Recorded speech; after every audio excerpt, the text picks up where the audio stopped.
Bonjour, moi c'est Christelle. Aujourd'hui je visite Paris. Je suis dans le quartier des Halles à l'heure du déjeuner et j'ai pas envie de prendre un McDo pour aller manger dans la rue vite fait. Je cherche un endroit joli et sympa pour aller manger un petit truc. Comment je fais ? Bonjour, moi je m'appelle Alexis, j'habite aussi à Paris.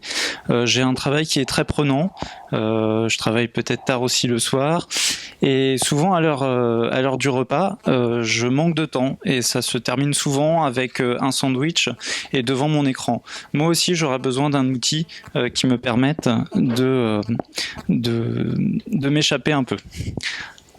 Alors on a une solution qui est Slow Picnic, qui est un ensemble regroupant un site internet qui a été créé, qui permet de retrouver sur un outil de cartographie les points atypiques pour s'échapper, mais également et surtout de proposer autour de ce lieu-là des services associés. Ce serait par exemple des food trucks, des épiceries ou des boulangeries.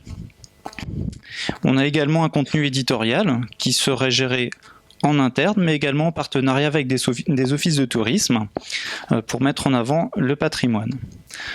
Nous avons également développé une application mobile qui reprend évidemment toute la cartographie, les espaces de détente, de pique-nique, en accédant à des photographies et également un espace communautaire.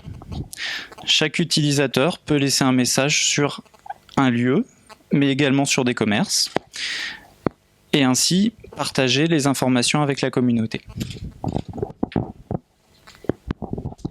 Alors qui on cible ? On cible les gens qui font du tourisme dans les grandes villes très touristiques, parce que le pique-nique c'est quelque chose qui revient à la mode, parce que ça correspond à certaines valeurs, les valeurs durables, green. Les valeurs durables, green. Et parce que c'est économiquement très intéressant. Et on cible aussi un autre segment de marché, on cible les gens qui pique-niquent sur le temps de leur pause déjeuner au travail. Parce qu'on a vu dans notre étude de marché qu'il y avait 20% des gens qui avaient l'habitude de temps en temps de pique-niquer sur l'heure du déjeuner. Et on s'est rendu compte aussi qu'il y avait des pique-niqueurs cachés qui pique-niquaient dans leur bureau, dans leur voiture, et que ces gens-là seraient intéressés pour qu'on leur donne des lieux sympas dans leur ville pour pique-niquer. Donc du coup, l'outil répond aux deux demandes en même temps. Donc concrètement, comment on fait pour intégrer la base de données sur notre site ? On avait pensé utiliser une communauté d'ambassadeurs, donc des gens qui sont des amoureux de leur ville dans chaque grande capitale et qui référencent les lieux de pique-nique sympas et les petits commerces à proximité de l'aire chez lesquels on peut aller. On a aussi, en plus des ambassadeurs, la communauté Slow Picnic, les utilisateurs du site et de l'appli, qui vont émettre des votes et proposer aussi des lieux en référençant des cafés. Et alors c'est sur des cafés, des commerçants, et c'est sur ces cafés et ces commerçants que nous, on va se rémunérer parce qu'on ne fait pas payer le client final.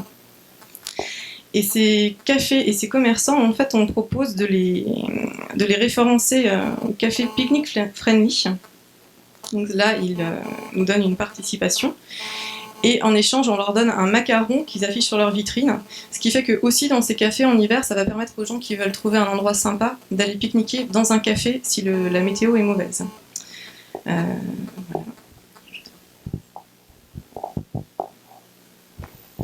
Donc effectivement, comme